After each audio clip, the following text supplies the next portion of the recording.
This episode of the Police One podcast is sponsored by Officer Store. Learn more about getting the gear you need at prices you can afford by visiting officerstore.com.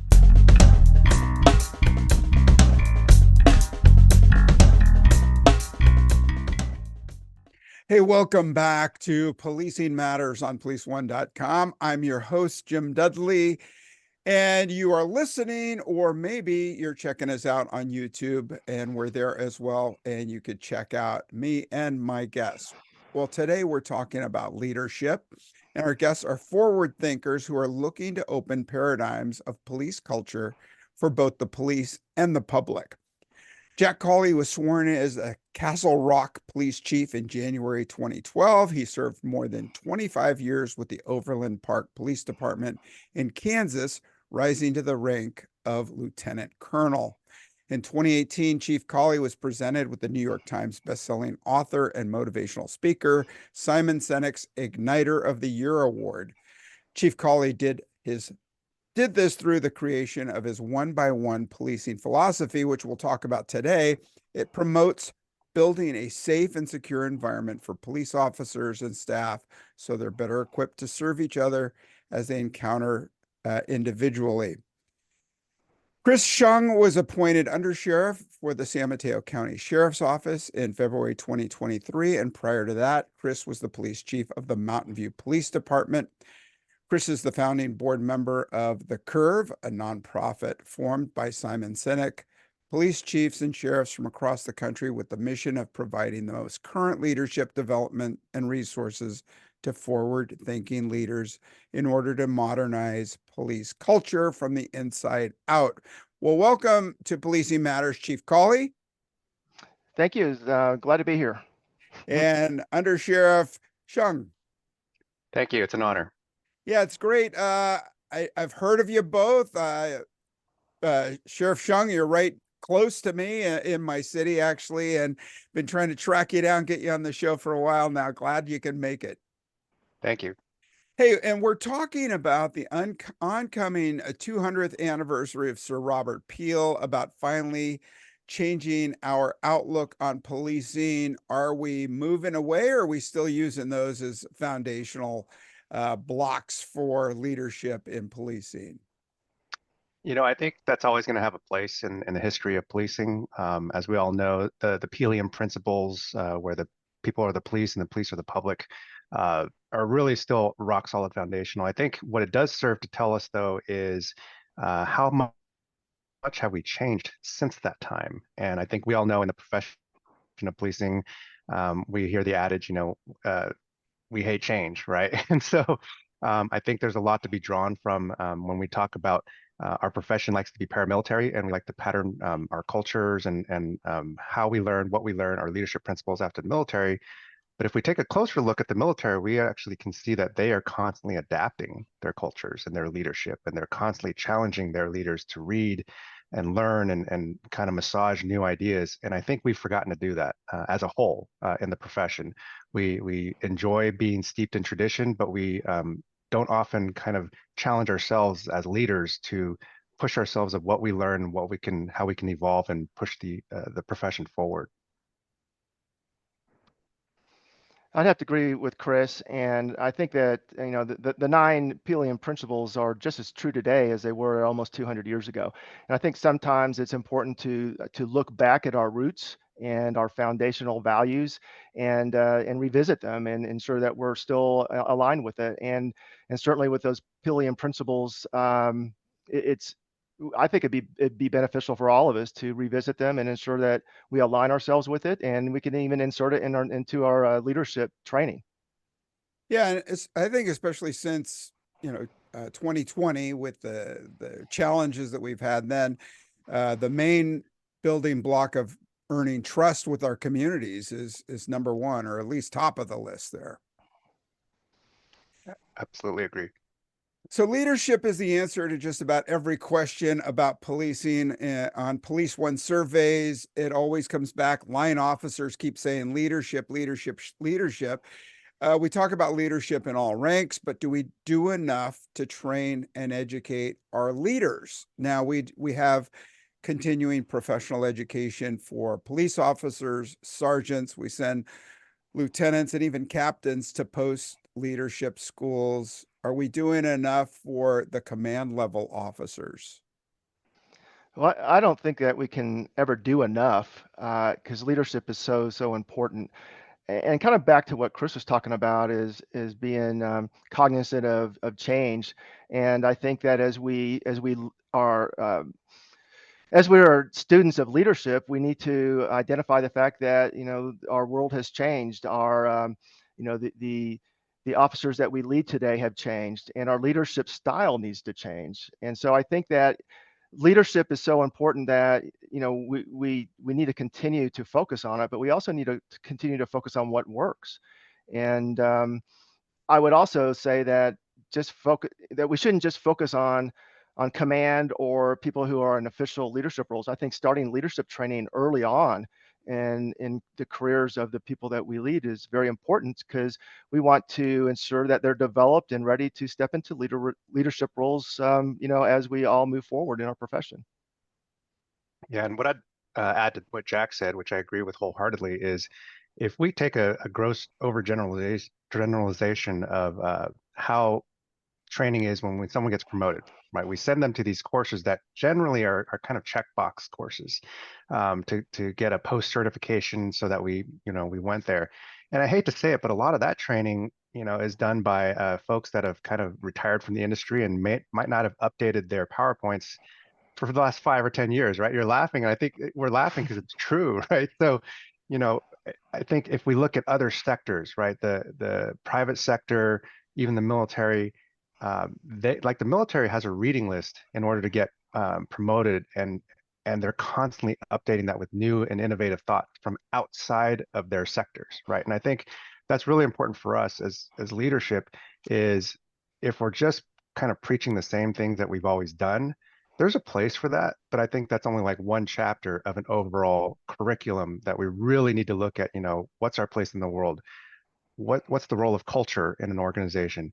What are the basic human skills? I mean, we teach quote unquote leadership, but when's the last time we taught someone how to have a difficult conversation or how to empathize with someone or how to lead with vulnerability, right? These are all concepts that, some of your listeners are familiar with, but I would say by and large, most people don't get that exposure in the academy. They don't get it in management courses, supervisor courses, and the like.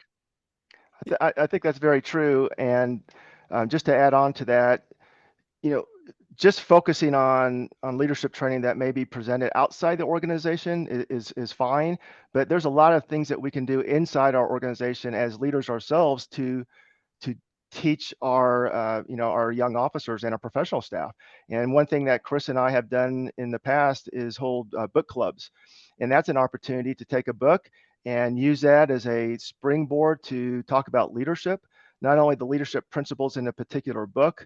I know Chris and I both have used Simon Sinek's Leaders Eat Last and Infinite Game, but it isn't just about learning the principles in those books, but it's about getting your leaders around a table, having a great discussion, and that you're able to actually talk together about leadership with your future leaders and the leaders within the department, and have a great conversation about where are we going, what type of principles do we think work, what else should we be thinking about. So it's so much more powerful than simply sending someone to leadership training, they come back and we don't talk about it again. So I think it's going to take a holistic approach. Great, let's send people to training, but let's also, when they come back and let's talk about it together as a team. Yeah, 100%. Yeah, go ahead, Sheriff. Just going to add on the book club, the huge benefit there, and this is for all your listeners who are leaders or want to aspire to be a leader. There is something magical that happens when you learn together, not you as your rank, right? And that's one of the founding rules that both Jack and I had is you really put rank aside in these environments to learn. When you actually learn and walk through a book, it could be any book together, something magical happens that we don't see in our industry a lot. And that comes to benefit you later on when you are working in a team environment and rank structure comes back into play. You've just been down a journey of learning something together. And so you're that much closer and you start to understand the nuances of the team that you have and the team that you're working with.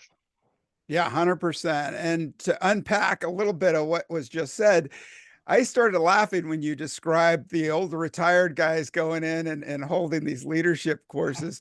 But I'm with you. I've been to some of those, even the executive leadership course where they're handing out these Xerox, and I say Xerox because I am a throwback, but Xerox or copied copies of copies of copies that are almost blurry, too blurry to read sometimes.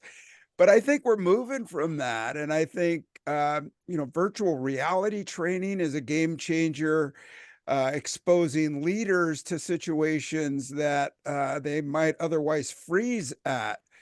And so to your point of the book clubs, I love that idea, for the forums, that we see with chiefs getting together at a perf conference or an IACP conference. I think those are great, but sometimes I find those to be echo chambers and not necessarily innovative. What do we need to do to get chiefs to speak freely? And we go around the room and everybody agrees to one concept. How do you get the courage to be the person to speak up at those conferences and say, hey, maybe we should try this instead? I Go ahead, think it has Chris. a lot to do with modeling vulnerability. And by that, I mean this, like if you were to look at, Jack and I are both, we're privileged to be on the start of the curve, right? And what really set that group apart for all of us was sitting around the fireplace, just kind of being vulnerable. And I remember Simon asking us, how are you all doing? Honestly, how are you doing? What's going right and what's going wrong? And, not everyone shared, and that was okay. But those that did really opened up about how difficult it was to be a leader at this point in time in history and policing. And you start to understand that you're not alone, right? It's very, very powerful because we are fantastic at putting up a front and pretending that we're great. And really the biggest elephant in the room is no one's doing that great. Everyone is struggling in one shape or form. But when you lead with that kind of leadership, it really projects confidence, right? It tells everyone else in the room it's okay. But you know what? There's power in us being together and us acknowledging that. And there's so much institutional knowledge in those types of settings that we can draw on that. But we just got to get past this kind of machismo, like everything is great and we're just going to pretend like it is until we go, right? Fake it till you make it. But I think genuine leadership calls for something much deeper. Yeah, Jack? I totally agree with that. I think that it's a mindset change, right? It's a mindset change. And we're talking about a lot about change, but policing has been, and the traditions are great, but we also need to recognize that, from a leadership perspective, it's okay to change, and we need to change, and we need to move forward. And part of that is going to be, recognizing that leadership styles need to change. It's just, that's the people that, we're here for the people that we lead. And if we continue with the same, leadership styles that we all grew up under, we're not, that's not what, our newer officers are looking for. And I think that leadership means leading the way, right? Being the first. And I think that, having the courage and like Chris had mentioned, to talk about it and being out there. And this is part of it. Chris and I feel like it's important that we recognize change. And I know that there are some people who probably aren't going to agree with what we're talking about, but that's okay. And so what we're doing today and podcasts like this, or talking at ICP, or talking to our peers about the importance of culture and things that we haven't talked about in the past, might be uncomfortable at first, but I think it's an important piece of moving our profession forward. Yeah, and you do that by talking about and writing about one by one policing. Chief Cauley, tell us what that's about. Sure. So one by one policing is again, it's a mindset change. It's changing this idea of serving a group of people or serving a community to serving individuals, and ensuring that individuals that we're serving have what they need, because every individual is different on what they need. So it's about ensuring that we're doing that we're creating safe and secure environments that are both psychologically safe and physically safe, where people can thrive. And certainly that is, it has two components. One of them is outward based, right? Is the community. So a quick example is, years ago, my mom was involved in a traffic crash and nobody got hurt, and that was great. Both my brother and I, police officers at the time, in different communities nearby, we couldn't respond because we're at our own, in our own jurisdictions, but we knew that the officer handling the crash knew that it was our mom, right? So we knew he was treating our mom like it was his mom, and so we took, it really helped us. Our stress level went down. It's like, okay, mom's gonna be taken care of. But everybody that we come in contact with, everybody in the community that we're helping, it's somebody's mom, dad, brother, or sister.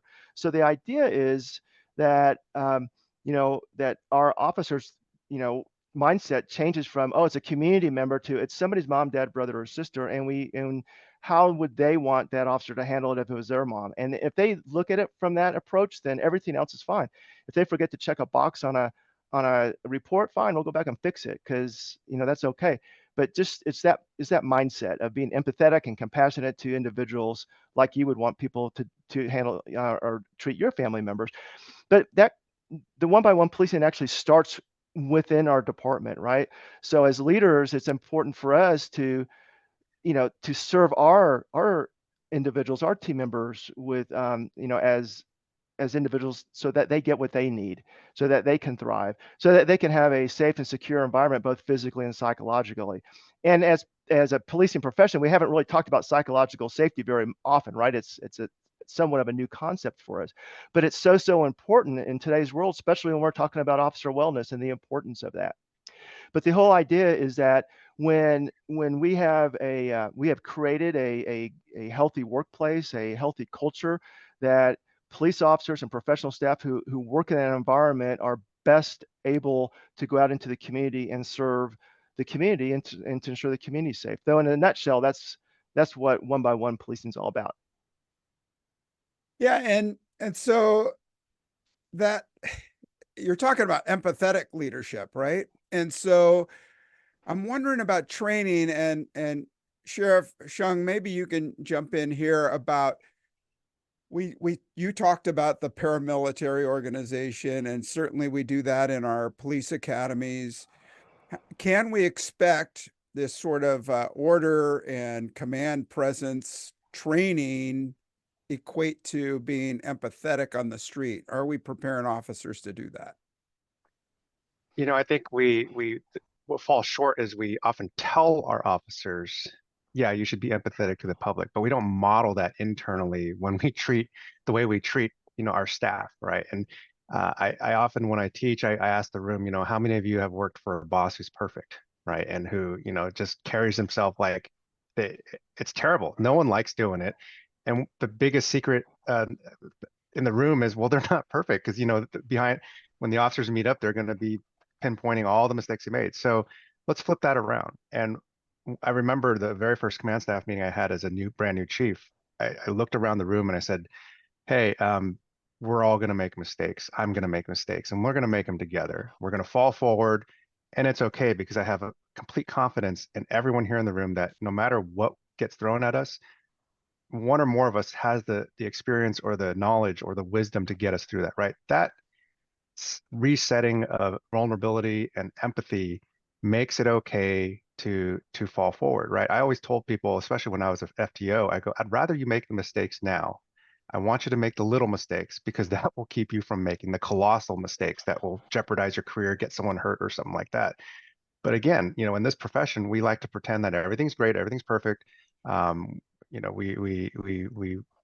supervisors who make no mistakes create this kind of almost possibility where they're the ones that typically will have the giant colossal mistakes, because no one wants to make a mistake on that team, right? So I think empathy goes a long way. If we don't model it ourselves internally, there's no way that we expect our officers or deputies out in the streets to take on that same humility and confidence, right, in serving our public. I totally agree with that, and I think again, that's something that maybe we haven't done that great of a job with as a profession. Chris talked about modeling, and I think that is so important. And you take, for example, an officer that works in a work environment, a workplace culture that is toxic, it's not good. if they're handling critical situations out in the field, the chances of something going wrong are increased. Conversely, an officer that works in an environment that is positive, they're supportive, it's a good culture. When those officers are handling critical incidents, the chances of something going right is increased. So as far as the modeling part of it is so important as leaders that we're very intentional about creating positive workplace environments, that we're creating good cultures that are healthy for our police officers and professional staff so that they are best equipped to serve the communities that we're sworn to protect and serve. Yeah, and going back to one of the biggest issues in policing today, that's recruiting, right? The surveys that we see coming back, a lot of the current officers are saying they would not recommend joining their department, and that's huge. So I think a lot of those questions also reflect back on the leadership at their agencies. It's a huge blow to recruiting. How do we change those attitudes? Well, I think that there's a lot of different things that we can do to change those attitudes. One is that we have to continue to evolve as leaders and again, move forward and ensure we're practicing, positive leadership qualities. But I think a lot of it goes back to number one, culture, the culture that the leaders within an organization are creating. We have to be intentional about that. We have to ensure that we're, earning the trust of the community and that we're telling our story to the community as a whole so that people understand the work that we do. And I think when you create that trust, then that really creates an environment where officers want to come work. So, we're in a hiring process right now. And I always ask officers when I'm talking to them, well, you pretty much can go anywhere you want to be a police officer. Why did you pick Castle Rock? Why are we here today talking? And, it's amazing, but the answer is almost always the community support, the support of your elected officials of the police department, and also the cultures of the police department. So they know about our one-by-one policing, and I've had several say, yeah, it's your one-by-one policing. I know I'm coming to a good culture and that we're going to be supported. And what we found is that our officers are our best recruiters. So when you create that type of culture, it is, and there's so many benefits to it, right? It's for officer wellness, for recruiting, for retention, for earning community trust, all of that. That's why culture really is such a big piece of what we're talking about. I'd love to jump in on that because I think if you listen, as I'm listening to Jack talk, right, the biggest thing and the biggest missed opportunity I think agencies have is recruiting efforts always focus on what, the what, right? Pay, equipment, cool toys, whatever you call it. But what Jack just described was the how and the why. And that approach is very different when you market, how they do policing in Castle Rock is what's the differentiator, and that's what's drawing people there. Why they do policing, right, is the kind of undertone of their just cause, right? That's what their community ascribes to. That's why their elected officials love them. And so if you focus on those things in your recruitment efforts and your marketing campaigns, that's going to go way further because I hate to say it, and I'm saying this as a former SWAT guy myself, it's cool to have those clips, but we all know, unless you're like in some major metropolitan city, call outs are far and few between. But look at the recruitment videos we see out there. It's the SWAT people making entry, and that's great. That's a small sliver of what we do, but your day to day of how we police the communities we police is way bigger of a story. So you're saying that the ad with the guy rappelling from a helicopter with a canine under his arm and a couple of hand grenades, Every day, no all the time. good. Yeah, happens every day, a couple times a week.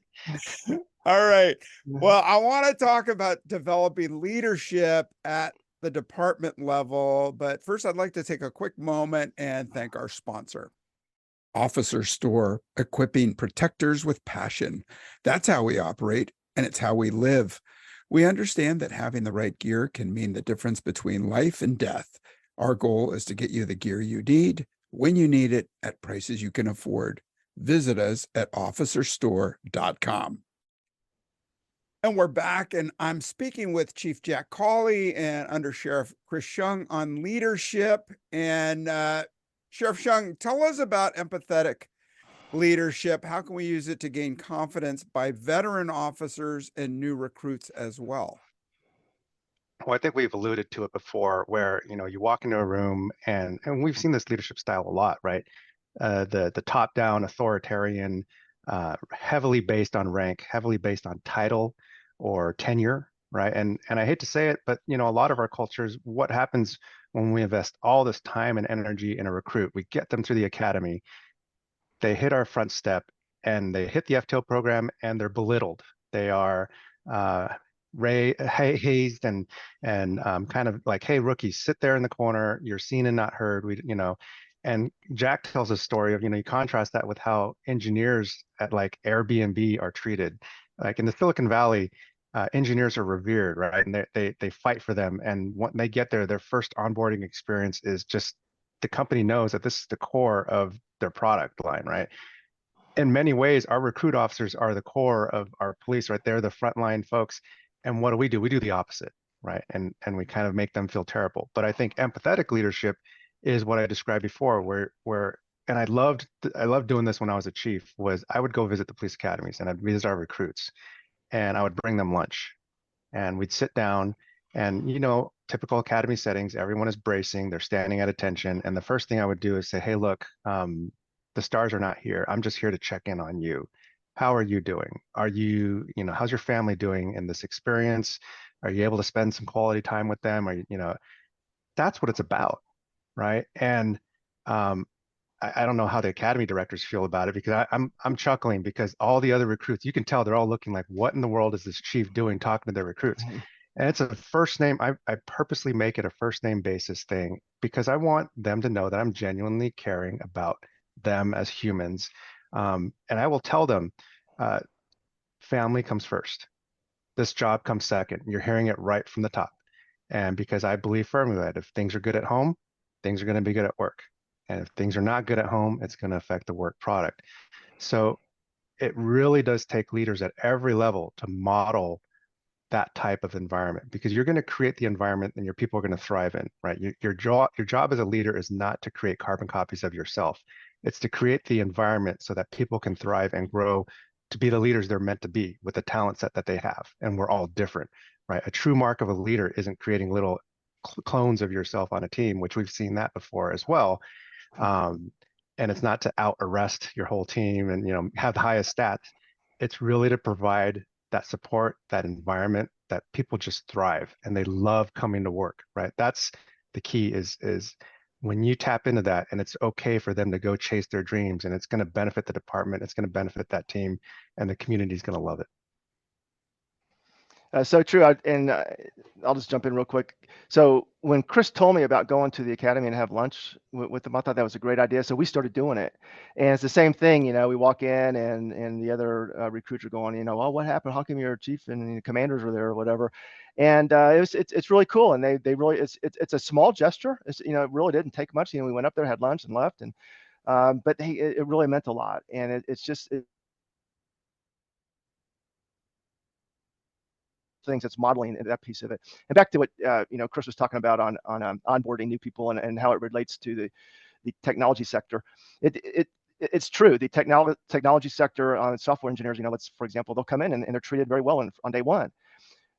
How do we treat our brand new people? And again, I go back to interviewing potential applicants, and when I am, they'll and we're talking about culture, they'll tell me about how, it's 2024 and we still have officers who are telling me about how they were in their FTO program. Their FTO, their trainer would say, hey, what intersection are we at? And if they can't say that immediately, it's like, well, get out and do 15 push-ups. Like, are you kidding me?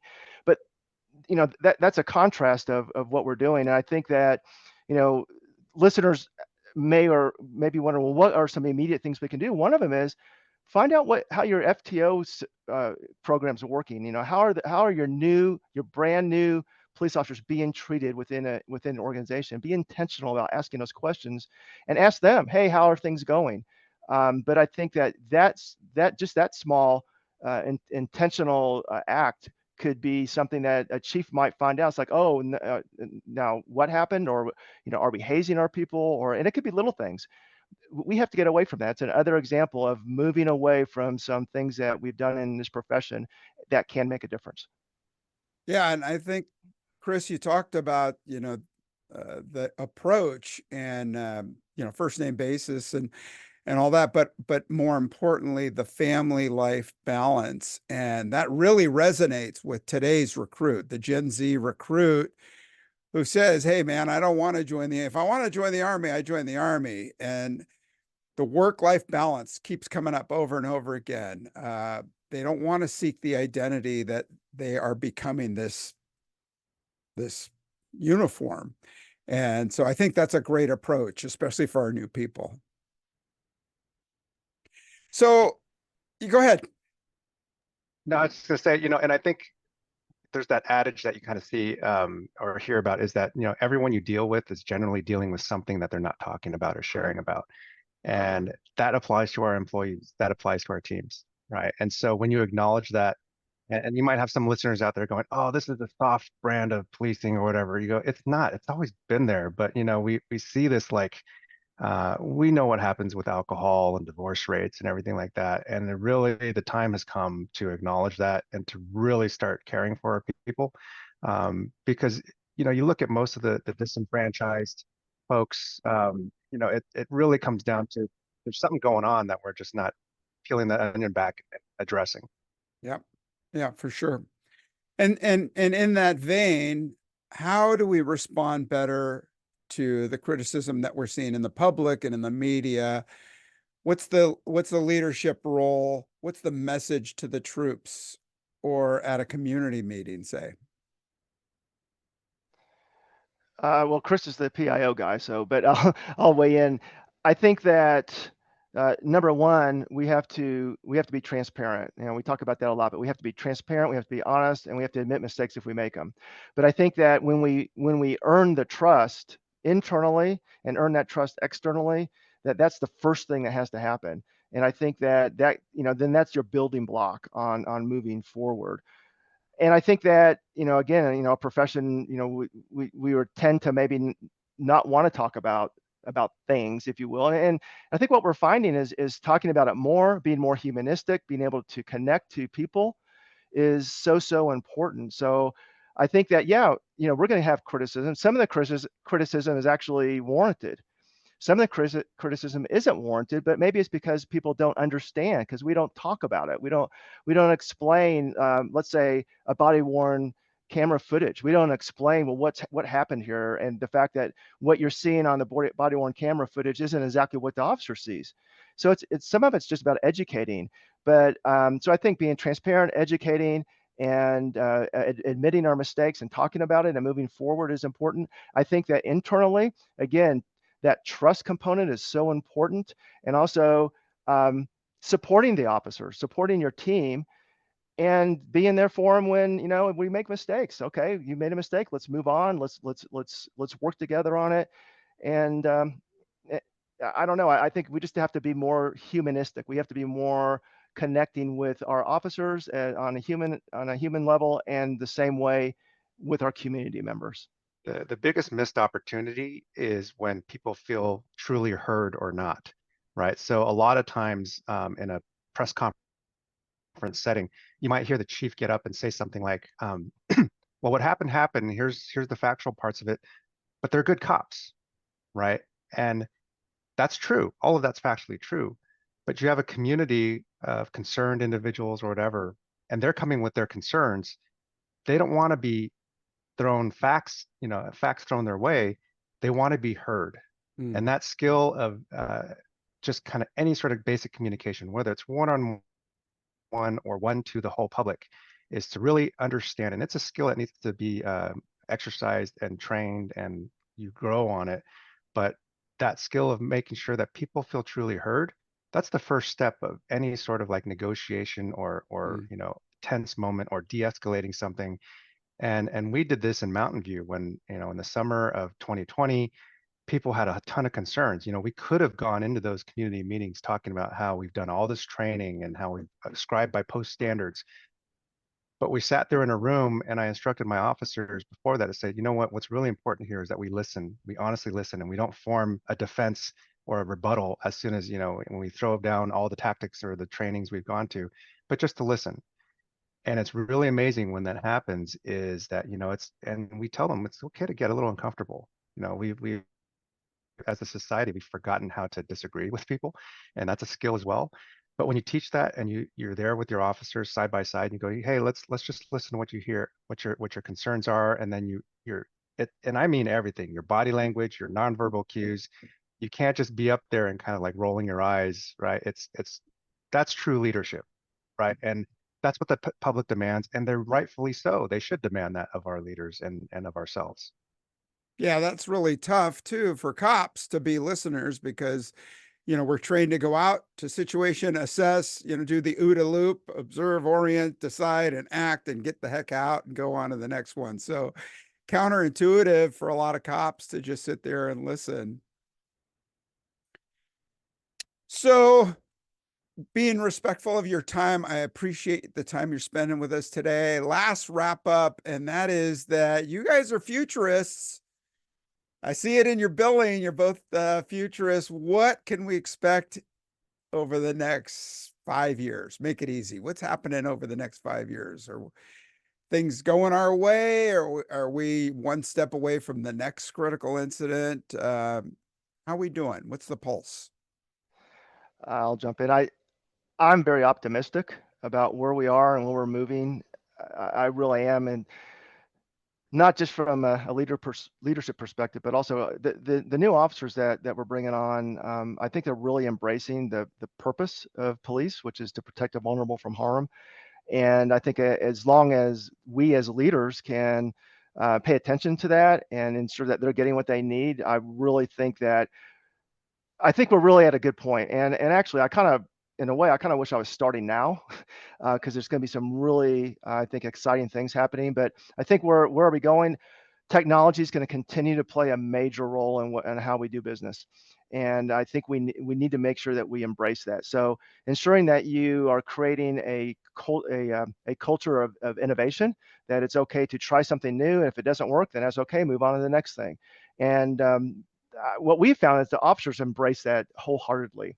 They want to be able to do that. So I think technology is going to continue with, whether it's AI and body worn cameras writing the reports for you, or it's drones or cameras or license plate readers. All those things are here today, but it's just the tip of the spear, right? We'll continue to see that progress. It's going to be pretty exciting to see what happens in 5 years from now. But I think offshore wellness is going to be continue to be a major initiative that more and more police departments are going to be investing in for the officers and professional staff. And I think that mental health issues in the community and how we address those with co-responder programs and things like that, I think we're going to continue to see improvements in our profession.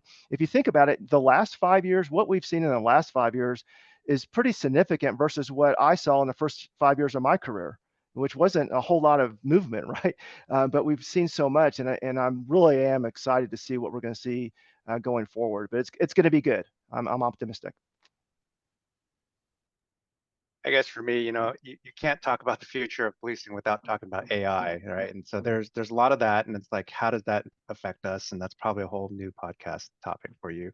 But since this one's more about leadership and culture, I think, what we know, we're coming into an election year.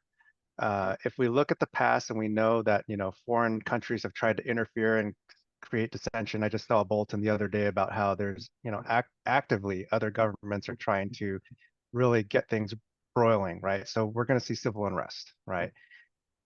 But I think to Jack's point, we've learned so much in the last few years on how to communicate as leaders, and how to be in the community, be part of the community. That's what I see as the counterbalance to those efforts that I just talked about.